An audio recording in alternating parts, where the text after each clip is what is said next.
Good morning students, online classes में आपका स्वागत है। आज हम पढ़ेंगे दूसरा lesson SS class 9 subject SS book पढ़ रहे हैं अपन हिस्ट्री में दूसरा लेसन पढ़ रहे हैं अपन यूरोप में समाजवाद एवं रूसी क्रांति। इसका पढ़ रहे हैं पार्ट 2। पार्ट 1 हमने कल पढ़ लिया था, आज पढ़ेंगे पार्ट 2। पार्ट 2 में पहला पॉइंट है रूसी क्रांति।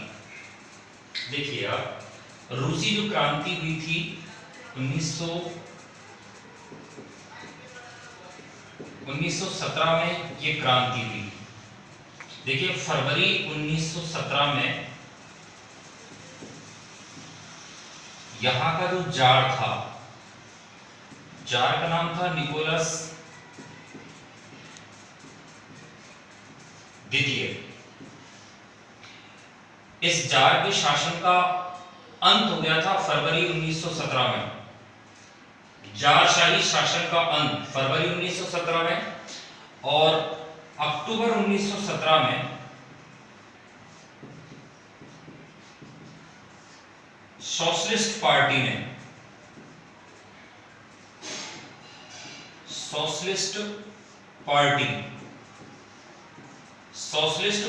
1917 में इसमें अपनी समाजवादी पार्टी के अंतर्गत यहां सरकार बनाई।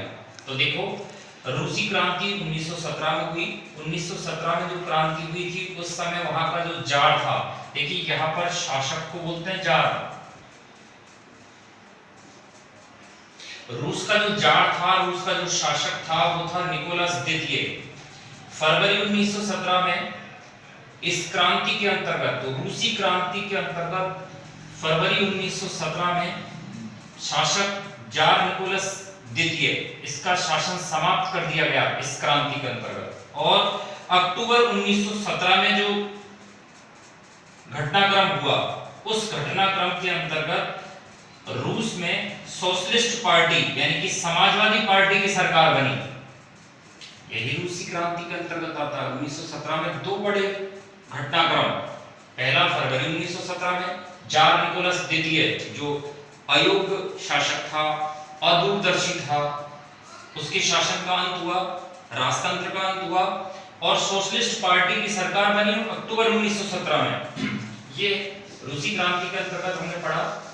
नेक्स्ट अपना टॉपिक जो है वो आता है रूसी साम्राज्यवाद 1914। देखिए 1914 के अंतर्गत 1914 में यहां का शासक बना था जार निकोलस द्वितीय।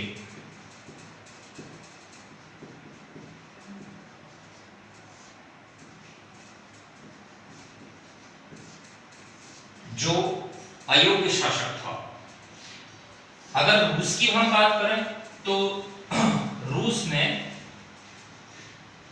लातविया, लिथुआनिया, एस्टोनिया, ये गणराज्य जो थे वो इसमें शामिल थे। और रूस जो है प्रशांत महासागर तक रूस फैला हुआ था। यहां की स्थिति ये थी कि यहां लगभग 70% से अधिक आबादी, 70 से 80% लोग खेती करते थे। और यहां जो खेती है, खेती पर निजी लोगों का स्वामित्व था, निजी स्वामित्व।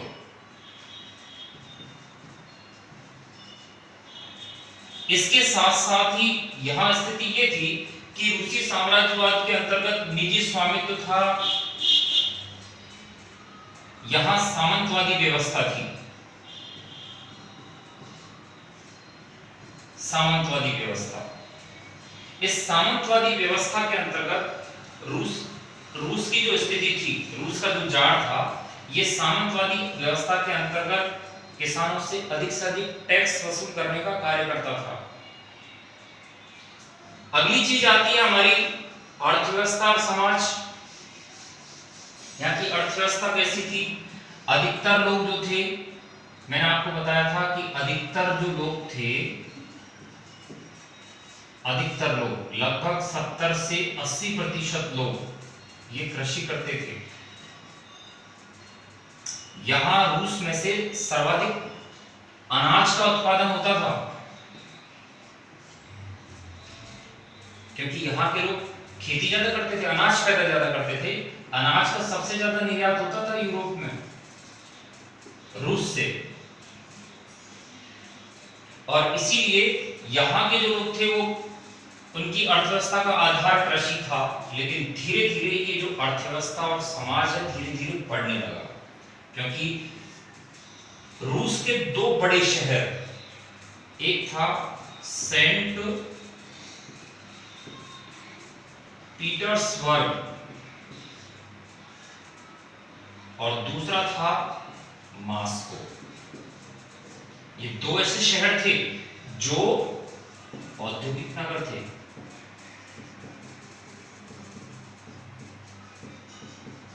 और औद्योगिक नगर होने के कारण धीरे धीरे उद्योग धंधों का विस्तार हो रहा है यहाँ।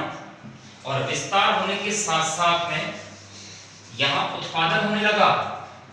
उत्पादन किस चीज का बढ़ने लगा? कोयले का, इस्पात का। और इस्पात का उत्पादन जो है वो जुड़ा हुआ है कोयले से, क्योंकि इस्पात जहां पर भी मशीनरी लगेगी, इस्पात का अहम रोल रहेगा। जितने भी मशीनरी के कलपुर्जे वो इस्पात से बनेंगे। और इस्पात से कलपुर्जे बनेंगे जिस ईंधन के द्वारा, ईंधन के रूप में वो चीज है कोयला। इन दोनों चीजों का उत्पादन बढ़ा, फैक्ट्रियां बढ़ी। और फैक्ट्रियां बढ़ी, इसका मतलब औद्योगिक नगर बढ़े, औद्योगिक इकाइयां बढ़ी। और औद्योगिक इकाइयां की बढ़ने से श्रमिकों की संख्या में भी वृद्धि हुई। और जब यहां श्रमिक बढ़े तो यहां की जो अर्थव्यवस्था है वो इस प्रकार की थी कि इनका मालिक है पूंजीपति, यानी कि यहां है निजी स्वामित्व। और निजी स्वामित्व मैंने आपको कल बताया था कि कोई भी व्यक्ति जो निजी स्वामित्व के अधीन अपनी फैक्ट्रियों को, औद्योगिक इकाइयों को चला रहा है, ये व्यक्ति चला रहा है। निजी स्वामित्व से चल रही है ये औद्योगिक इकाइयां, और इन इकाइयों में काम कर रहे हैं श्रमिक। ये जो व्यक्ति है निजी व्यक्ति मालिक, वो ये चाहेगा कि इन औद्योगिक इकाइयों से अधिक लाभ का अर्जन करे। और इसीलिए उसने क्या कर रखा है कि औद्योगिक इकाइयों में काम के घंटे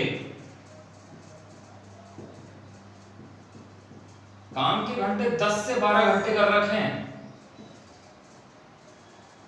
मजदूरी इनको कम मिल रही है। यहां पर इन औद्योगिक इकाइयों में महिलाएं भी काम कर रही है, परंतु महिलाओं को पुरुषों की अपेक्षा, अगर पुरुषों की अपेक्षा उनको लगभग 50% या फिर 66%, 50 से 66% के बीच में उनको पैसा, मेहनताना या पारिश्रमिक मिल रहा है। ये था शोषण। और इसी शोषण के विरुद्ध देखो यहां कई वर्कशॉप काम कर रहे हैं। वर्कशॉप, क्योंकि रूस में औद्योगिक क्रांति के पश्चात जैसे जैसे उत्पादन अधिक होने लगा, व्यापार वाणिज्य का विस्तार हुआ, वैसे वैसे अब इन लोगों को रूस में ट्रेन चलानी थी, रेलवे लाइन डलवानी थी, ट्रेन के डिब्बे तैयार करने थे, रेल के डिब्बे, मालगाड़ी के डिब्बे तैयार करने थे, कलपुर्जे तैयार करने थे। इसके लिए वर्कशॉप भी चल रहे थे। इन वर्कशॉप में भी मजदूरों को काम करना पड़ता था, जिसमें भी 10 से 12 घंटे ये लोग काम करते थे। दोनों जगह शोषण हो रहा है। इधर गांव की बात करें तो गांव में भी शोषण हो रहा किसानों का। सामंत लोग उनसे अधिक से अधिक कर वसूल करने की कोशिश कर रहे हैं।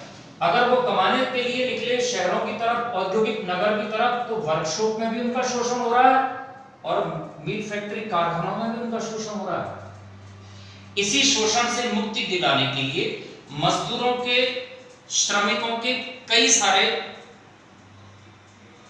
ग्रुप बने, संगठन बने, और यही संगठनों में देखिए ऐसे ही कई संगठन बने। इन संगठनों के बारे में हम आपको बता दें कि 1808 में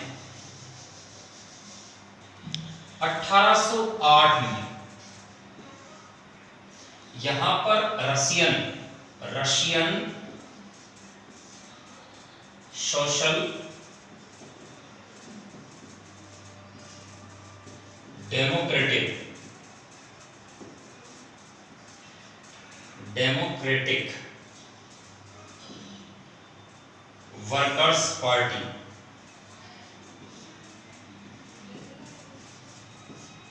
इनका गठन हुआ रूस में, जिससे मजदूरों की जो समस्याएं हैं, कई मजदूर जुड़े, जो भी वर्कशॉप में काम करने वाले लोग थे, उन लोगों ने अपनी एक पार्टी बनाई 1808 ईस्वी में, Russian social democratic workers party, जो वर्कशॉप में इनसे अधिक काम करवाया जा रहा था, कम उनको वेतन दिया जा रहा था, उनको रहने की सुविधाएं नहीं दी जा रही थी, इस हिसाब से जो महंगाई थी उस हिसाब से उनको वेतन नहीं मिल पा रहा था। ऐसी स्थिति में इन लोगों ने अपनी, क्योंकि सरकार सुन नहीं रही थी, तो इन्होंने अपनी एक पार्टी बनाई और अपनी इस पार्टी के माध्यम से श्रमिकों की जो आवाज है वो सरकार तक पहुंचाई गई। और इसके बाद में यहां से जो कई सारे लेखक विद्वान जो आए, लोगों के विचार सामने आए, और इन विचारों में देखने को मिला समाजवाद, कि हम किसी मालिक के लिए काम क्यों करें, अगर हमको काम करना है तो एक ऐसी फैक्ट्री में काम करें जिसमें मालिक भी हम ही है, श्रमिक भी हम ही है। यही समाजवाद था जो इससे निकल कर आया, सोशल डेमोक्रेटिक वर्कर्स पार्टी से, जिसकी स्थापना हुई थी 1808 ईस्वी में। इसके बाद में जब ये क्रांतियां या ये आंदोलन इन पार्टियों के माध्यम से हुए, तो अब यहां देखो 2.4 ये पॉइंट है उथल पुथल का समय, यहां आंदोलन हो रहे हैं, और इस आंदोलन के अंतर्गत 1905 की क्रांति हुई।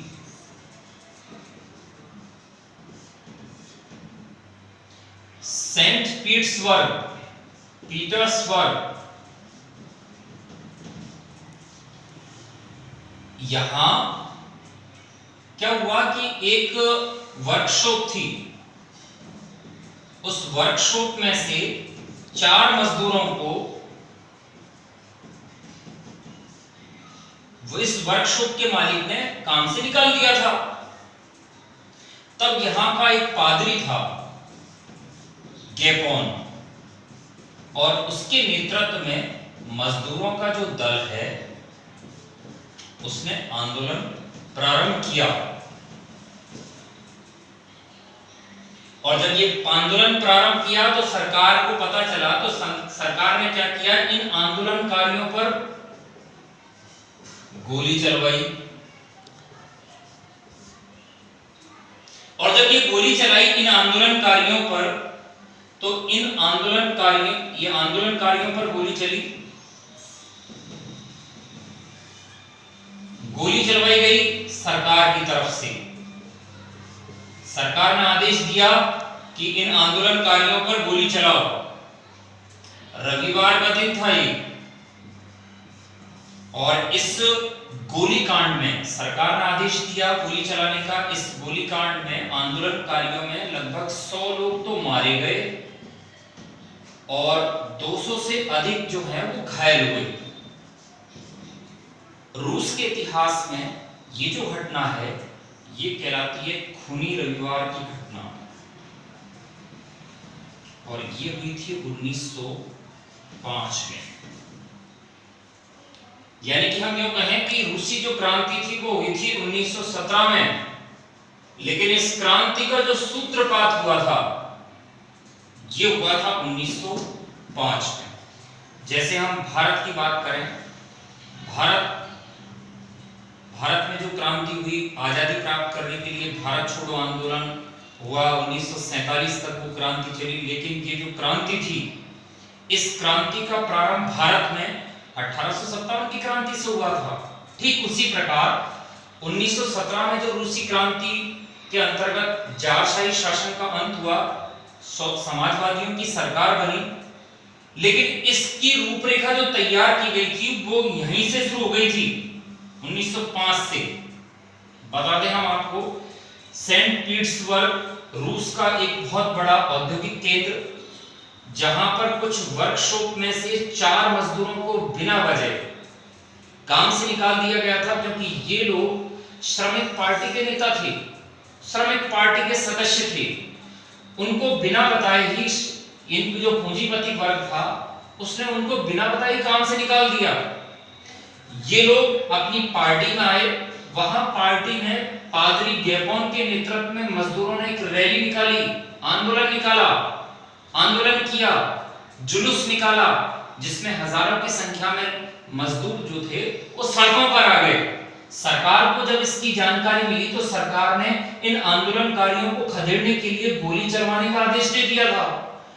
सरकार के इस आदेश से पुलिस कर्मियों ने इन आंदोलनकारियों पर गोली चलाई।